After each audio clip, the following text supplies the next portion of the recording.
નમસ્કાર વિદ્યાર્થી મિત્રો, આજના વર્ચ્યુઅલ ક્લાસ ટ્રેનિંગ પ્રોગ્રામમાં આપ સૌનું હાર્દિક સ્વાગત છે. આજનો આપણો વિષય છે વિસ્ટન બ્રિજ. તો આજે આપણે વિસ્ટન બ્રિજ વિશે ચર્ચા કરીશું. વિસ્ટન બ્રિજ સર્કિટ એ હન્ટર નામના વૈજ્ઞાનિકે 1884થી 1865ના સમયગાળા દરમિયાન 1833ની અંદર ડિફરન્શિયલ રેઝિસ્ટન્સ મેઝરર તરીકે ઓળખાતો બ્રિજ શોધ્યો. ત્યારબાદ વિસ્ટન નામના વૈજ્ઞાનિકે તેના ઉપયોગો શોધ્યા. હવે વિસ્ટન નામના વૈજ્ઞાનિકે 1843માં તેના ઉપયોગો શોધ્યા, ત્યારથી એ બ્રિજનું નામ વિસ્ટન બ્રિજ તરીકે ઓળખવામાં આવે છે. આ બ્રિજ એક સેન્સિટિવ અને એટલી પ્રિસાઇઝ મેથડ છે કે જેમાં તે રેઝિસ્ટન્સના નાનામાં નાના ફેરફાર તમે માપી શકો છો.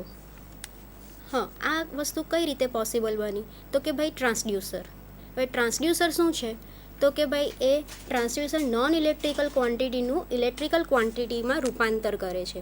નોન ઇલેક્ટ્રિકલ ક્વોન્ટિટી જેવી કે ટેમ્પરેચર, પ્રેશર, સ્ટ્રેસ, એટલે કે મિકેનિકલ ઇલેક્ટ્રિકલનું ઇલેક્ટ્રિકલ એનર્જીમાં રૂપાંતર કરે છે અને ઇલેક્ટ્રિકલનું મિકેનિકલમાં એનર્જીમાં રૂપાંતર કરે છે.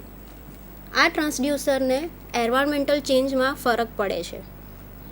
જેવો તમે ટ્રાન્સડ્યુસર શું કરશે? બ્રિજને સેન્સ કરશે અને એ સેન્સિંગ ડિવાઇસ એ જે સેન્સ કરશે તે તમે જે ઇનપુટમાં આપો છો તેને આઉટપુટ રૂપમાં તમને વોલ્ટેજના રૂપમાં રિપ્રેઝેન્ટેટિવ કરશે. હવે વિસ્ટન બ્રિજ હવેના માર્કેટની અંદર માઇક્રો સાઇઝ અને માઇક્રો સેન્સરના સ્વરૂપમાં અવેલેબલ છે. હવે જોઈશું આપણે વિસ્ટન બ્રિજ સર્કિટ. આ સર્કિટ તમે જોઈ રહ્યા છો કે R1, R2, R3, R4 બરાબર છે. એ અને બીની વચ્ચે ગેલેનોમીટર જોડેલું છે અને એને સપ્લાય આપ્યો છે ઈ દ્વારા. અહીંયા તમે જોઈ રહ્યા છો કે R1/R3 બરાબર R2/R4. આ સૂત્ર કઈ રીતે આવ્યું તે હવે આપણે જોઈશું કે કઈ રીતે આ બ્રિજનો ઉપયોગમાં લેવાય છે. પણ વિસ્ટન બ્રિજનો ઉપયોગ લેતા પહેલાં બ્રિજ શું છે એ સમજવાનું ઘણું અગત્યનું છે. બ્રિજ સર્કિટ એટલે કે બધા જ પેરામીટરોનો સમન્વય, અને એ બ્રિજ સર્કિટના પેરામીટર્સનો સમન્વય એટલે કે રેઝિસ્ટન્સ છે, ઇન્ડક્ટન્સ છે, કેપેસિટર્સ છે, એ બધા જ પેરામીટર્સો છે તમારા, તેનાથી તમે શોધી શકો છો.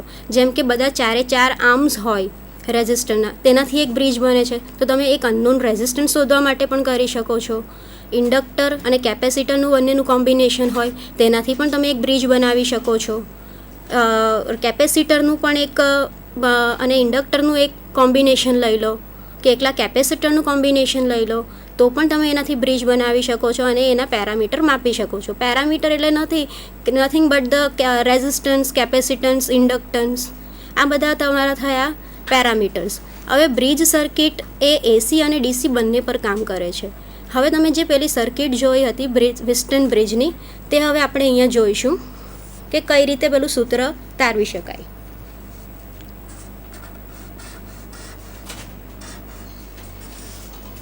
હા, એક 4 આર્મ છે.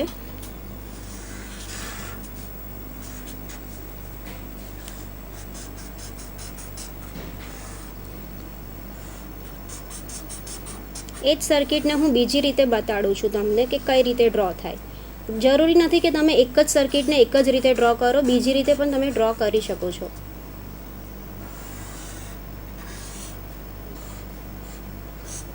આ તમારી સર્કિટ થઈ ગઈ વિસ્ટન બ્રિજ. અહીંયા એક આર્મ છે તેને હું R1 કહી દઉં છું, બીજો આર્મ છે તેને હું R2 કહી દઉં છું, ત્રીજા આર્મને હું R3 કહી દઉં છું અને ચોથા આર્મને હું R4 કહી દઉં છું. બરાબર. આમાંથી પસાર થતો કરંટ હું I1 કહું છું. આ બ્રાન્ચમાંથી પસાર થતો કરંટને હું I2 કહું છું. આ બ્રાન્ચમાંથી પસાર થતા કરંટને હું I3 કહીશ અને આ બ્રાન્ચમાંથી પસાર થતા કરંટને હું I4 કહીશ. હવે આ બંને વચ્ચે હું બેટરીનો એક સપ્લાય આપી દઉં છું અને એને નામ આપી દઉં છું A, B, C અને D. બરાબર છે. આ તમારી થઈ વિસ્ટન બ્રિજની સર્કિટ.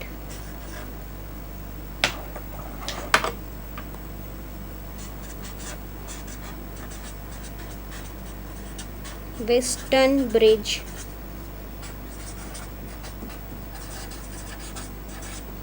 અહીંયા તમે જોઈ શકો છો કે R1, R2, R3 અને R4. R3ને આપણે વેરિયેબલ કહી દઈએ. R1, R2 એ ફિક્સ આમ છે. ફિક્સ એટલે કે આપણે એને ફિક્સ કરવાના છે. R3 એ વેરિયેબલ છે અને R4 એ છે આપણે અનનોન રેઝિસ્ટન્સ છે જે આપણે શોધવાનો છે. A અને Cની વચ્ચે મેં બેટરીને જોડી છે. B અને Dની વચ્ચે મેં ડિટેક્ટરનો ઉપયોગ કર્યો છે, જે ડિટેક્ટર તરીકે મેં ગેલ્વેનોમીટર લીધું છે. G એટલે ગેલ્વેનોમીટર. બરાબર છે. હવે જો હું બેટરીનો સપ્લાય આપું તો કરંટ પસાર થશે, અને કરંટ પસાર થશે ત્યારે ડિટેક્ટરમાંથી જ્યારે કરંટ પસાર થાય તે વિદ્યુત સ્થિતિમાનના તફાવત એટલે પોઈન્ટ B અને પોઈન્ટ D વચ્ચે એના ઉપર આધાર રાખે છે. Potential difference between point B અને પોઈન્ટ D વચ્ચે ડિપેન્ડ કરે છે. હવે જો હું પોટેન્શિયલ ડિફરન્સનો ગાળો કઈ રીતે મેઝર થાય છે તે આપણે જોઈશું કે જ્યારે કરંટ પસાર કરવામાં આવે છે અને ગેલ્વેનોમીટર જો તમારું 0 બતાડે છે, ગેલ્વેનોમીટર તમારું 0 ઇન્ડિકેટ કરે છે, તો સમજવાનું કે potential difference between point B અને પોઈન્ટ D વચ્ચે સરખો તફાવત એટલે વોલ્ટેજ ડ્રોપ સરખો થયો એમ કહેવાય. હવે જો 0 ઇન્ડિકેટ કરે એનો અર્થ શું થયો કે તમારો બ્રિજ બેલેન્સ કન્ડિશનમાં છે. હવે બેલેન્સ એટલે શું? બેલેન્સ કન્ડિશન ક્યારે કહેવાય કે જ્યારે ગેલ્વેનોમીટરમાંથી કરંટ પસાર કરવામાં આવે, એટલે કે બ્રિજમાંથી કરંટ પસાર કરવામાં આવે છે અને તમારું ગેલ્વેનોમીટર 0 બતાડે છે, તો બ્રિજ બેલેન્સ થયું એમ કહેવાય. હવે આપણે જોઈશું કે અહીંયા એક લૂપ આપી દો, લૂપ 1 સૂત્ર તારવવાનું છે. હવે આને હું લૂપની ડિરેક્શન લૂપ 2 લઈ લઉં છું. બરાબર છે. તો લૂપ 1 માટે શું થશે કે આ ડિરેક્શનમાં કરંટ પસાર થાય છે. બરાબર છે. આ આપણે બ્રિજ જ્યારે બેલેન્સ છે અને આ કરંટ આમાંથી પસાર થાય છે ત્યારે લૂપ 1માં શું થશે કે I1 R1 minus I2 R2 બરાબર 0. કેમ એવું થયું? કારણ કે આ જ લૂપની ડિરેક્શન અહીંયા છે અને I1 પણ આ જ દિશામાં ફરે છે, તો I1 R1 એ પોઝિટિવ થશે અને એ ફરીને પાછું ઓપોઝિટ ડિરેક્શનમાં, જ્યારે I2ની ડિરેક્શન અને લૂપની ડિરેક્શન ઓપોઝિટ થાય છે એટલા માટે હું અહીંયા આગળ માઇનસ I2 R2 લખીશ. બરાબર 0. કેમ? કારણ કે હવે આપણો બેલેન્સ બ્રિજ છે એટલા માટે પોટેન્શિયલ ડિફરન્સ બિટવીન B અને D એ શું થયું? 0 થયું, એટલે બરાબર 0. એટલા માટે હવે હું લખીશ માટે I1 R1 બરાબર I2 R2. આ મારું ઇક્વેશન નંબર 1 થયું. બરાબર છે. હવે એ જ વસ્તુ આપણે લૂપ 2 માટે જોઈશું. લૂપ 2માં આપણે KVL એપ્લાય કરીએ. KVL એટલે કિર્ચોફ્સ વોલ્ટેજ લો. અહીં આપણે લખી દઈએ KVL એપ્લાય કર્યો છે આપણે એટલા માટે. હવે આની અંદર જોઈશું કે જ્યારે આ તમારું એરો આ બાજુનો છે તો શું છે, I4 R4ની ડિરેક્શન એક જ ડિરેક્શનમાં છે. બરાબર. તો I4 R4 શું થશે? તમારું પોઝિટિવ થશે. અને નેગેટિવ ડિરેક્શન કઈ થઈ? લૂપની ડિરેક્શન અને આ બ્રાન્ચના કરંટની ડિરેક્શન બંને અપોઝિટ થાય છે, અને અપોઝિટ થવાને કારણે શું થશે? માઇનસ થશે, એટલે માઇનસ I3 R3 બરાબર 0. એટલે શું થયું? I4 R4 બરાબર I3 R3. Equation number 2.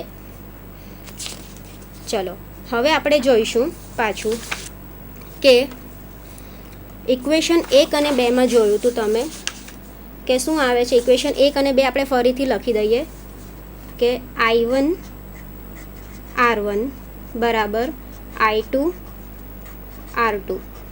Equation 1 I3 R3 બરાબર I4 R4 એ ઇક્વેશન 2. હવે ઇક્વેશન 1/2 કરીશું. હવે 1/2 કરીશું તેમાં I1 R1 બરાબર I3 બરાબર I2 R2 છેદમાં I4 R4 થશે. હવે અહીંયા શું થશે કે ભાઈ તમારી બ્રિજ સર્કિટ પહેલેથી ફરીથી જોઈશું કે આમાં જુઓ ધ્યાનથી કે I1માંથી જે કરંટ પસાર થાય છે તે જ કરંટ તમારો I3 છે. એટલે તમે વિચારો કે સિરીઝમાં કરંટ સરખો હોય. કઈ રીતે કે મારા હાથમાં સમજો કે એક દોરી છે, આ દોરીના બંને છેડાને હું પકડીને પહોળા કરું છું. તો શું થયું કે આ R1 અને R3 સિરીઝમાં થયું, શ્રેણીમાં થયું. એનો અર્થ શું થયો કે I1 બરાબર R3 થયું. સિરીઝમાં કરંટ કેવો હોય? સરખો હોય. પેરેલલમાં વોલ્ટેજ સરખો હોય, સિરીઝમાં કરંટ સરખો હોય. એટલા માટે હવે આપણે શું કરીશું એ જ પ્રમાણે બીજા લૂપના માટે જોઈ લો. તો I2 ને I4 એ બંનેના કરંટ પણ સરખા હશે. બીજા લૂપ માટે જોઈશું તો I2 અને I4 એ બંને કરંટ પણ સરખા હશે. કેમ? કારણ કે હું અહીંયા પાછો એક દોરી પકડી લઉં છું હાથમાં અને બંનેની સિરીઝ લઈ લઉં છું. તો શું થશે? બંને સરખી છે, બંનેના કરંટ સરખા છે સિરીઝની અંદર. સિરીઝમાં યાદ રાખો હંમેશા કરંટ સરખા હશે, જ્યારે વોલ્ટેજની અંદર પેરેલલમાં વોલ્ટેજ સરખા હશે. ચાલો તો હવે આપણે જોઈશું equation.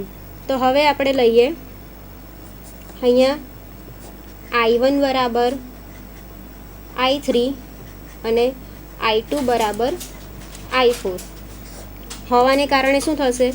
I1 R1 upon I1 R3 બરાબર I2 R2 upon I2 R4. એટલે શું થયું કે I1 cancel out, I2 cancel out. તો છેલ્લે તમને શું મળે છે? જુઓ, છેલ્લું સૂત્ર તમને મળી ગયું. R1 અપોન R3 બરાબર R2 અપોન R4. આ તમને ઇક્વેશન મળી ગયું.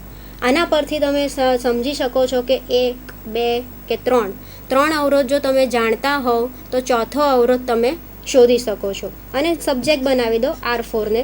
R4 બરાબર શું થશે? R2 R3 ના છેદમાં R1. R4 ને જો તમે સબ્જેક્ટ બનાવી દો તો શું થયું તમારું? R2 R3 upon R4. આ પ્રમાણે તમે જો 3 રેઝિસ્ટન્સ જાણતા હો તો ચોથા રેઝિસ્ટન્સનો અવરોધ તમે શોધી શકો છો. હવે આપણે જોઈશું કે વ્હિસ્ટન બ્રિજની અંદર મેં જે તમને વાત કરી એ બીજી રીતે સર્કિટ જે મેં તમને દોરીને બતાડી છે તે non resistance R2, variable resistance, જેને હમણાં અત્યારે જ આપણે ચર્ચા કરી કે વ્હિસ્ટન બ્રિજ સર્કિટ છે, તેમાં વચ્ચે ગેલ્વેનોમીટર છે, 2 નોન રેઝિસ્ટન્સ છે બરાબર, અને એક અનનોન રેઝિસ્ટન્સ છે, અને ગેલ્વેનોમીટર 0 ઇન્ડિકેટ કરે છે.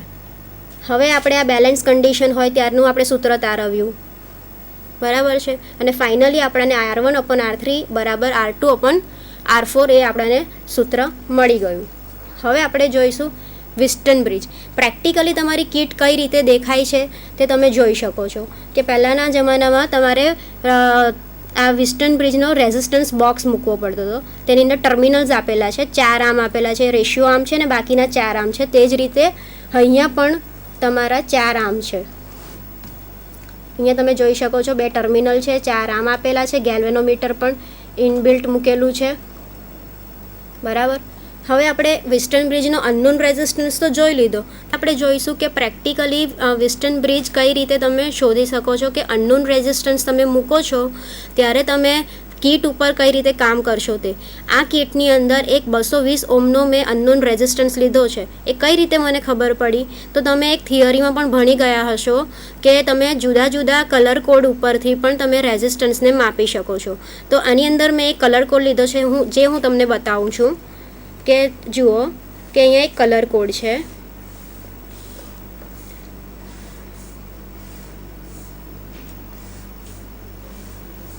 આ એક રેઝિસ્ટન્સનો કલર કોડ છે જેમાં પહેલો કલર કોડ છે લાલ એટલે રેડ, બીજો છે રેડ, ત્રીજો છે બ્રાઉન એટલે કે કથ્થઈ, અને છેલ્લો જે છે તમારો ટોલરન્સ માટેનો સિલ્વર કલર. બરાબર છે. હવે તો પહેલો રેડ બેન્ડ માટે 2 છે, બીજાના રેડ બેન્ડ માટે પણ 2 જ રહેશે. બ્રાઉન બેન્ડ માટે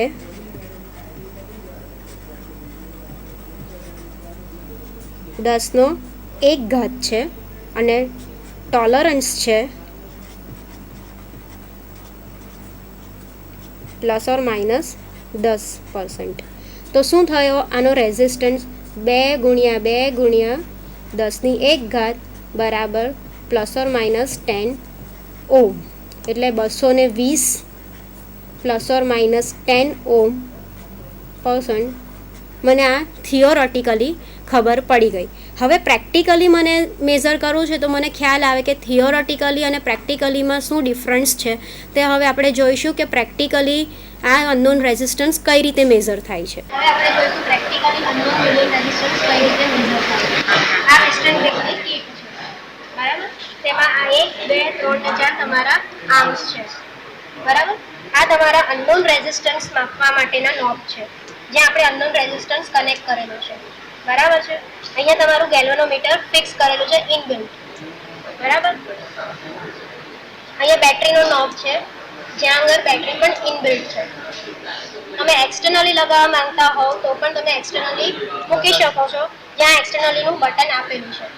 એટલે તમે એક્સટર્નલી ગેલ્વેનોમીટર પણ લગાવી શકો છો, એક્સટર્નલી બેટરી પણ લગાવી શકો છો. પણ અહીંયા આગળ આપણે ઇનબિલ્ટ છે તો ઇનબિલ્ટ ઉપયોગમાં લઈશું, બરાબર છે. એટલે આપણે ઇન્ટરનલી પર આપણે જઈએ છીએ આ કી ઉપર અને ડીસી કરંટ આપીએ છીએ, એટલા માટે આપણે ડીસી પર જઈશું, બરાબર છે. હવે આ ગેલ્વેનોમીટરની કી છે અને આ બેટરીની કી છે, બરાબર છે. હવે પહેલા આપણે બેટરીની કી પ્રેસ કરીશું અને પછી ગેલ્વેનોમીટર. એવું કેમ કરીશું? એનું કારણ એ છે કે પહેલા આપણે સપ્લાય આપીએ છીએ, પછી તમારું ગેલ્વેનોમીટર સ્ટાર્ટ થશે, બરાબર છે. એટલા માટે આપણે પહેલા બેટરીની કી પ્રેસ કરીશું અને પછી ગેલ્વેનોમીટરની કી પ્રેસ. હવે આપણે અનનોન રેઝિસ્ટન્સ કઈ રીતે મપાય તે જોઈશું. તેના માટે આપણે પહેલા શું કરીશું? હવે બેટરીની કી પ્રેસ કરો, ગેલ્વેનોમીટરની પ્રેસ કરો, બરાબર. એટલે આ બધા નોબ આપણે 0 છે કે નહીં પહેલા ચેક કરી દો. તો શું બતાવે છે કે આ અનબેલેન્સ કન્ડિશન છે, જે આપણે થિયરીમાં જોયું કે જો તમારું ગેલ્વેનોમીટર 0 ડિફ્લેક્ટ ના કરે તો શું બતાવે છે? અનબેલેન્સ છે એવું કહેવાય. હવે આ બ્રિજને આપણે બેલેન્સ કરવો પડે, બરાબર છે. એ બ્રિજને બેલેન્સ કરવા માટે આ 4 આર્મનો ઉપયોગ કરવો પડે. તો હવે આપણે આ 4 આર્મનો ઉપયોગ કરીશું, બરાબર છે. હજી પણ તમારો બ્રિજ અનબેલેન્સ બતાડે છે, હજી પણ અનબેલેન્સ બતાવે છે, અનબેલેન્સ છે, અનબેલેન્સ છે. અહીં થોડું આમ જાય એટલે સમજવાનું કે તમારે બેલેન્સની નજીક આવતું જાય છે.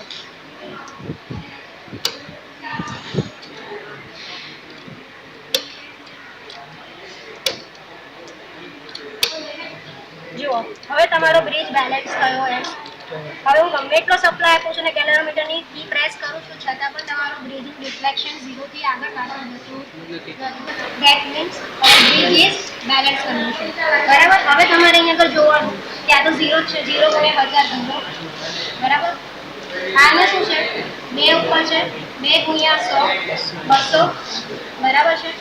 અહીંયા આગળ જુઓ 2 × 10 20 200 + 220, અહીંયા આગળ 0 છે, બરાબર. 1 × 0 0, એટલે તમારો આ અનનોન રેઝિસ્ટન્સ કેટલો થયો? 220 ઓહમનો થયો. આ પ્રકારે તમે શું શોધી શકો છો? 220 ઓહમનો અનનોન રેઝિસ્ટન્સ શોધી શકો છો.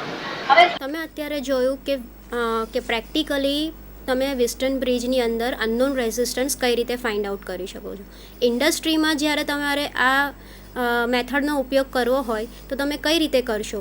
તો એ જ વસ્તુ સમજવા માટે કે ભાઈ એક આ અનનોન રેઝિસ્ટન્સને બદલે એક આર્મ તરીકે તમે આરટીડીને મૂકી દો. સપોઝ તમારે ફર્નેસનું ટેમ્પરેચર મેઝર કરવું છે, તાપમાન માપવું છે, તો તાપમાન માપવા માટે તમે રેઝિસ્ટન્સ ટેમ્પરેચર ડિટેક્ટરને એક આર્મ તરીકે લઈ લો અને એ આર્મને તમે ફર્નેસમાં મૂકો. જેમ જેમ તમારા તાપમાનમાં ફરક પડતો જશે તેમ તેમ તમારા રેઝિસ્ટન્સમાં પણ ફેરફાર આવતો જશે. તો આ રીતે તમે ઇન્ડસ્ટ્રીમાં પણ આ મેથડનો ઉપયોગ કરી શકશો. હવે પરીક્ષાલક્ષી તમને આના દાખલા પૂછાય છે, તો હવે આપણે દાખલા જોઈશું કે વિસ્ટન બ્રિજના દાખલા કઈ રીતે ગણવાના છે તે. તમને અત્યારે જ એનસીવીટીના પેપરોમાં પણ ઘણી જગ્યાએ તમને આ દાખલા પૂછાઈ ગયા છે. તો હવે ચાલો જોઈશું દાખલા તરફ નજર.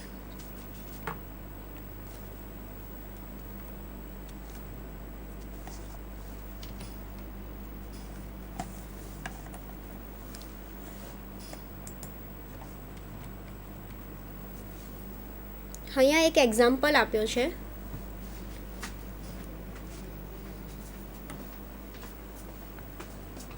એક એક્ઝામ્પલ છે જેમાં સર્કિટની અંદર બતાવ્યું છે, સર્કિટના રૂપમાં છે.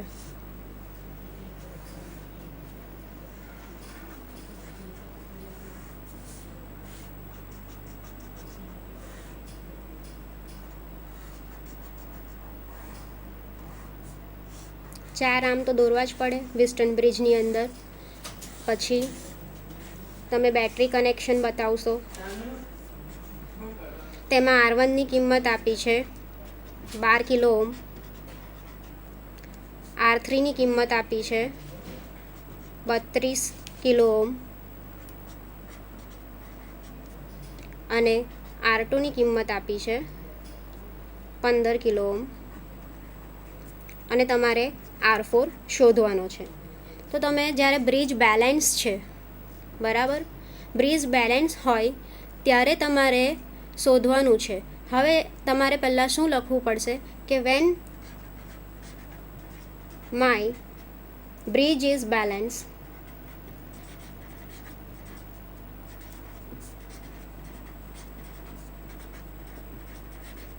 બેલેન્સ કન્ડિશન હશે તો જ તમે આ સૂત્રનો ઉપયોગ કરી શકશો. R1/R3 R2/R4 જે આપણે અત્યારે સૂત્ર તારવ્યું છે. તો હવે આપણે કિંમતો મૂકતા જઈએ. હંમેશા યાદ રાખો, દાખલા ગણો ત્યારે રકમ જુઓ પહેલાં બરાબર, અને પછી શું આપ્યું છે, શું માંગ્યું છે તે શોધવાનું છે, બરાબર. તો R1ની કિંમત શું આપી છે 12 કિલો ઓહ્મ, બરાબર. R2ની કિંમત આપી છે 15 કિલો ઓહ્મ, R3ની કિંમત 32 કિલો ઓહ્મ, R4 શોધવાનો છે. તો આ બધાનું સમીકરણ અને સોલ્યુશન લાવીએ તો R4ની કિંમત આપણને 40 કિલો ઓહ્મ મળશે, બરાબર છે, જે તમે અહીંયા જોઈ શકો છો, બરાબર. હવે આપણે જોઈએ બીજો દાખલો. હવે દાખલો વાંચ્યો પહેલાં કે consider using a Wheatstone bridge having a R1 is equal to 200 ohm, R2 is equal to 2000 ohm to measure a resistance RM. The bridge is balanced by adjusting R3 until R3 equal to 250 ohm. Then what should be the value of Rman? એનો meaning શું થયો કે જો આપણે વિસ્ટન બ્રિજનો ઉપયોગ કરીને તમારે શું મેઝર કરવાનું છે, R1 તમને આપી દીધો છે, R2 આપી દીધો છે, એનો મતલબ શું થયો કે R1 અને R2 તમારા ફિક્સ આમ આપી દીધા છે અને બ્રિજને બેલેન્સ કરવાનો છે. ક્યાં સુધી કે જ્યાં સુધી તમારો R3 બરાબર 250 ઓહ્મ થાય ત્યાં સુધી. તો તે વખતે બેલેન્સ થયા પછી મારો અનનોન રેઝિસ્ટન્સ કેટલો હશે એ તમારે શોધવાનું છે. તો પહેલાં રકમ વાંચી બરાબર, તો પછી હવે ગીવન ડેટા શું આપ્યું છે એ લખી લો. ગીવન ડેટામાં શું આપ્યું છે R1 200 ઓહ્મ, બરાબર, R2 તમને આપી દીધા છે, એ તમને કેટલા આપ્યા છે R2 2000 ઓહ્મ, R3 તમને આપી દીધા છે 250 ઓહ્મ, ને R4 તમારે એ ફાઇન્ડ આઉટ ડેટામાં છે એટલે શોધવાનું છે. બ્રિજ હંમેશા લખવાનું ભૂલતા નહીં કે હવે જ્યારે બ્રિજ બેલેન્સ કન્ડિશનમાં છે ત્યારે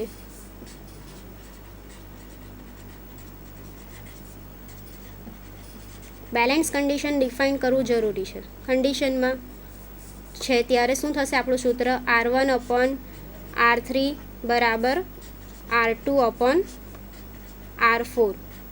આ આપણું સૂત્ર છે.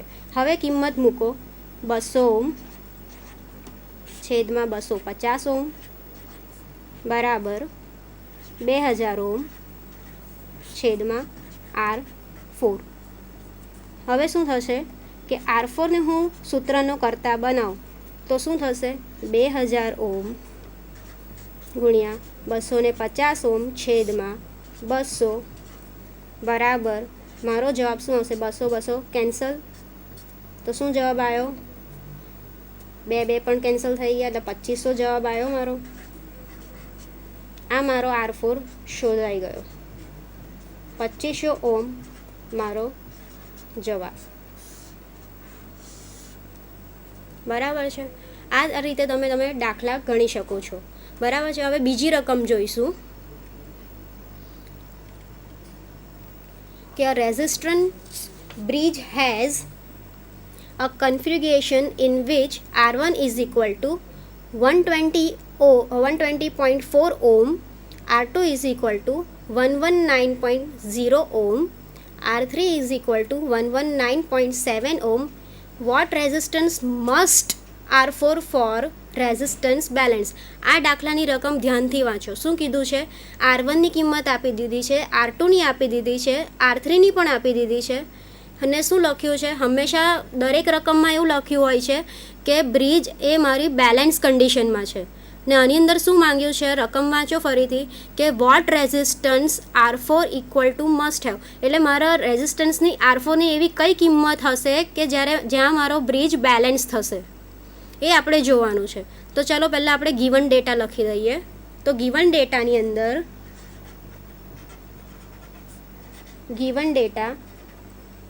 ડેટામાં પહેલાં શું આપ્યું છે તમને R1 બરાબર 120.4 ઓહ્મ, R2 બરાબર 119.0 ઓહ્મ, R3 બરાબર 119.7 ઓહ્મ અને R4 શોધવાનું છે. આની અંદર તમે બ્રિજ બેલેન્સ છે એવું નહીં લખી શકો. એનું કારણ એ છે કે જ્યારે મારો બ્રિજ બેલેન્સ ક્યારે થશે જ્યારે મારે R4ની કિંમત મળશે ત્યારે. બરાબર છે. અહીંયા R4ની કિંમત મને મળશે ત્યારે મારો બ્રિજ બેલેન્સ બને છે. તો હવે આપણે સૂત્ર મૂકીએ R1/R3 બરાબર R2/R4. ફરીથી આપણે મૂકીશું 120.4 છેદમાં 119.7 બરાબર શું છે 119.0 અને R4. હવે R4 બરાબર શું થયું 119.0 ગુણ્યા 119.7 છેદમાં 120.4. આનું તમે સોલ્યુશન કરો તો છેલ્લે મને જવાબ મળે છે 118.3 ઓહ્મ. આ રીતે તમે જો સૂત્ર જાણતા હોવ તો સરળતાથી તમે દાખલા ગણી શકો છો. હવે તમારા પેપરમાં NCVT 2015ની અંદર પૂછાઈ ગયેલો દાખલો આપણે જોઈશું. બરાબર.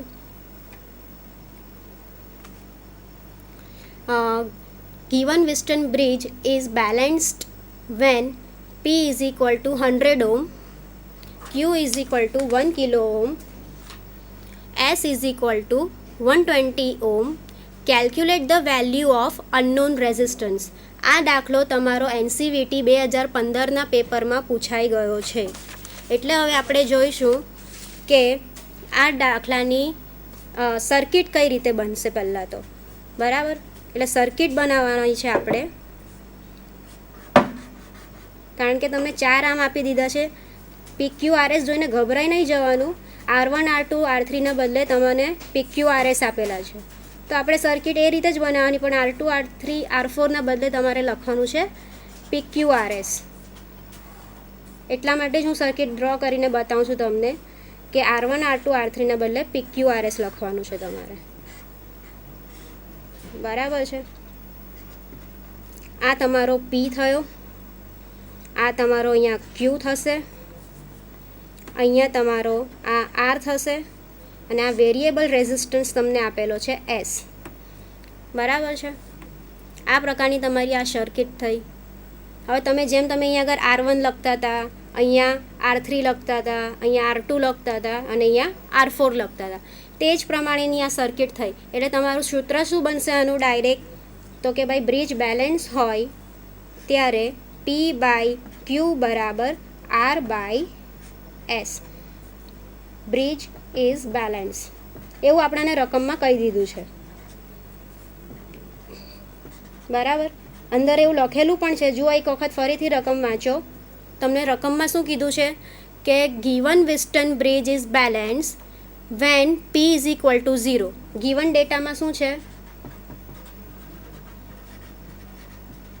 P is equal to 100 ohm, Q is equal to 1 kilo ohm, તમને S ઇઝ ઇક્વલ ટુ પણ આપી દીધું છે 120 ઓહ્મ, અને તમારે શોધવાનું શું છે? R.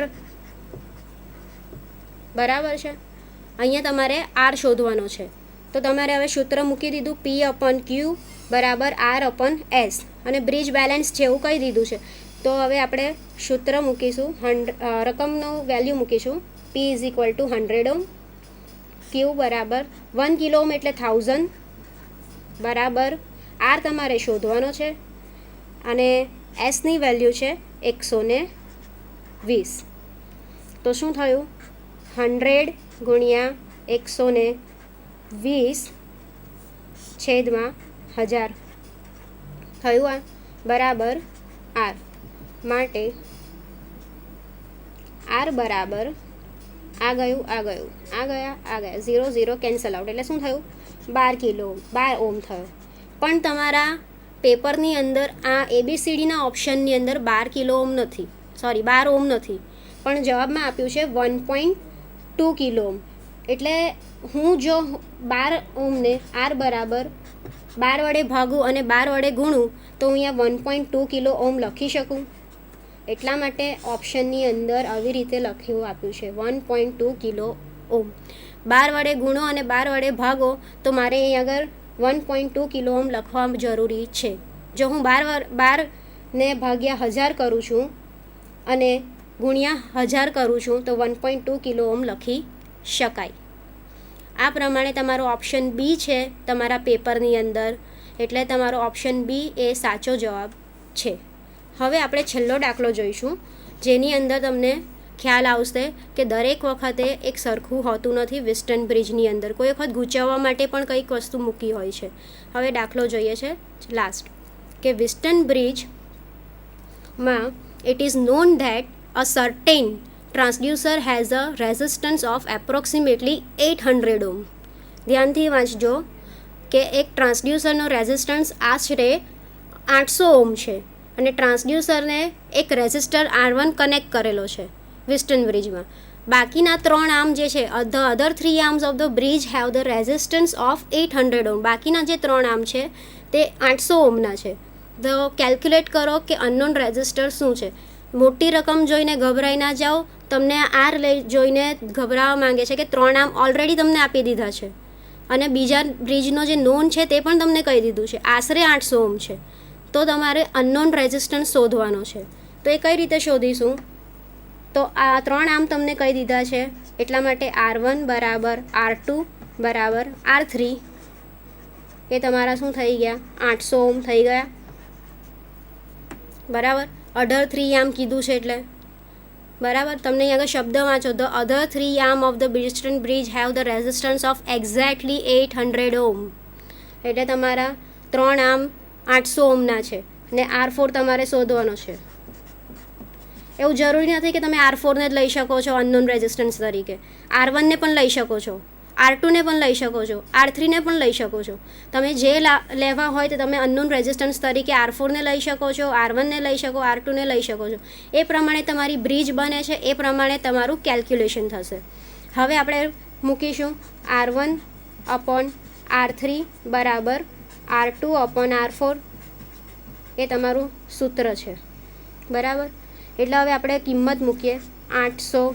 બ્રિજને બેલેન્સ કરવાના છે ને 3 આમ તમને 800 આપેલા છે, તો તમને ખ્યાલ આવી ગયો હશે કે આનો જવાબ પણ શું હશે. 800. R4 બરાબર 800. તો R4 બી બરાબર શું થશે તમારો 800 ઓમ જ થશે, કારણ કે 4 બ્રિજ જો 8 હોય તો જ તમારો બ્રિજ બેલેન્સ બને. આજે આપણે જોયું કે વિસ્ટન બ્રિજથી અનનોન રેઝિસ્ટન્સ કઈ રીતે મેઝર થાય છે, થિયોરેટિકલી, પ્રેક્ટિકલી, અને એના દાખલા પણ જોયા કે કઈ રીતે એના દાખલા પણ ગણાય છે, જે તમને NCVTના કે પરીક્ષાલક્ષી ખૂબ જ અગત્યના છે. આજનો આપણો જે સફળ કાર્યક્રમ રહ્યો તેમાં વિસ્ટન બ્રિજના દાખલા તમને આવડી ચૂક્યા હશે. જો કોઈ પણ ડિફિકલ્ટી હોય તો મારો સંપર્ક કરવા તમને વિનંતી છે. આભાર.